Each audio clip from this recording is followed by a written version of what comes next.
न्यारोपिताशेष भासवस्तु निरासित स्वयमेव परब्रह्म पूर्णमद्वयमक्रियम् असत्यकल्पो विकल्पोऽयम् विश्वमित्यङ्कवस्तुनि निर्विकारे निराकारे निर्विशेषभिदाकुत द्रष्टदर्शनदृशादिभावशून्ये निरामये कल्याणरवैवात्यन्तम् परिपूर्णे चिदात्मनि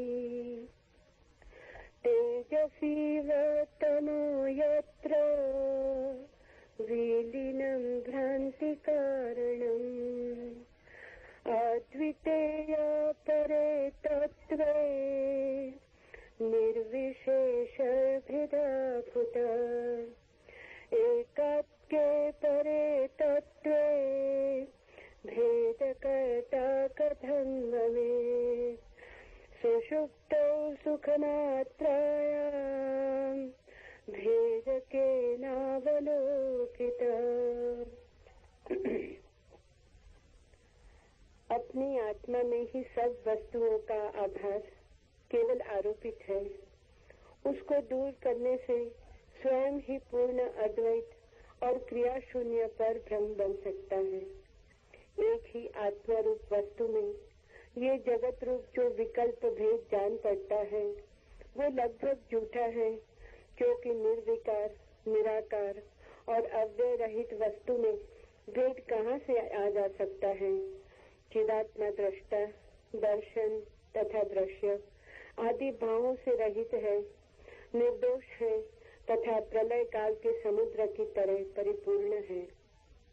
जिस प्रकार प्रकाश में अंधकार विलीन हो जाता है, वैसे ही अद्वितीय परम तत्व में भ्रांति का कारण विलय हो जाता है। वो अव्यय रहित, इससे उसमें भेद कहाँ से हो सकता है। ये परम तत्व एक स्वरूप ही है, उसमें भेद कैसे रह सकता है। सुषुप्ति अवस्था केवल सुख रूप है, उसमें भेद किसने देखा है।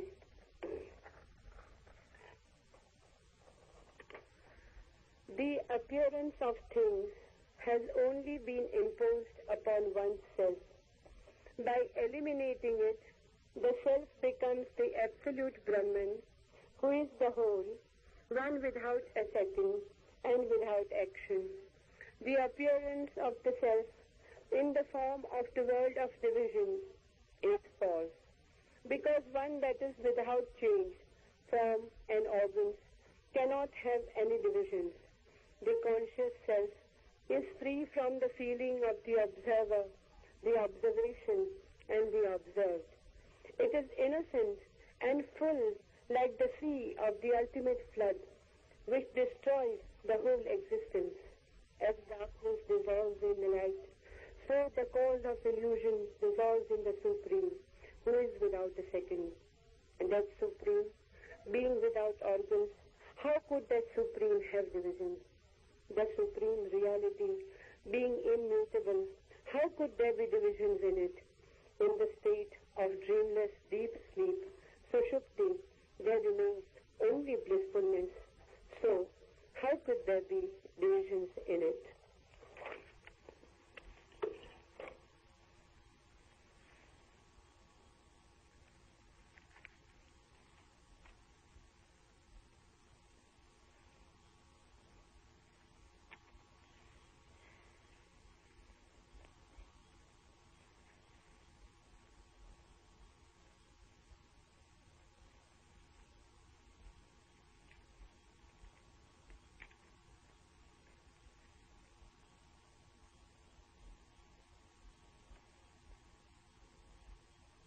एक बहुत महत्वपूर्ण सवाल को इस सूत्र में उठाया गया है।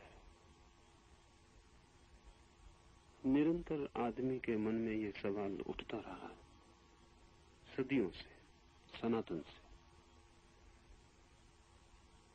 कि जिस संसार में हम उलझे हैं, जिस संसार में हम दुख और पीड़ा और संताप से घिर गए, उससे मुक्ति कैसे हो। और ये संसार जिसमें हम घिर गए हैं वस्तुतः क्या है। ये अंधकार जिसमें हम डूब गए और खो गए हैं, इसका स्वरूप क्या है। क्योंकि बिना इसके स्वरूप को जाने इससे छूटने का कोई उपाय नहीं हो सकता। जिससे छूटना हो उसे ठीक से जान ही लेना पड़ेगा। अज्ञान में ही बंधन निर्मित होते हैं, तो अगर खोलना हो बंधनों को तो ज्ञान से ही उनकी गांठ खुल सकती है। ऐसा हुआ एक दिन कि बुद्ध सुबह सुबह अपने भिक्षुओं के बीच आए, तो हाथ में ले रखा था एक रुमाल रेशम का। चकित हुए भिक्षु, क्योंकि कभी वे कुछ भी लेकर हाथ में भिक्षुओं के बीच बोलने नहीं आते थे। फिर बैठ गए सामने और उस रुमाल पर उन्होंने एक गांठ बांधी, दूसरी गांठ बांधी, 5 गांठें बांधी और फिर पूछा भिक्षुओं से कि ये रुमाल मैं लेकर आया था तब इसमें कोई गांठ न थी, अब इसमें 5 गांठें हैं। पूछता हूं तुमसे, ये रुमाल बदल गया या वही है? निश्चित ही कठिनाई हुई होगी, क्योंकि ये कहना भी गलत है कि रुमाल बदल गया, क्योंकि रुमाल बिल्कुल वही है। गांठ लगने से रुमाल के स्वभाव में रत्ती भर भी अंतर नहीं पड़ा। जितना था, जैसा था, वैसा ही है रुमाल अब भी। लेकिन ये कहना भी उचित नहीं है कि रुमाल बिल्कुल नहीं बदला, क्योंकि तब रुमाल खुला था, अब गांठों से घिरा है। इतनी बदलाहट जरूर हो गई। तो एक भिक्षु ने खड़े होकर कहा, बड़ा कठिन सवाल पूछते। रुमाल लगभग बदल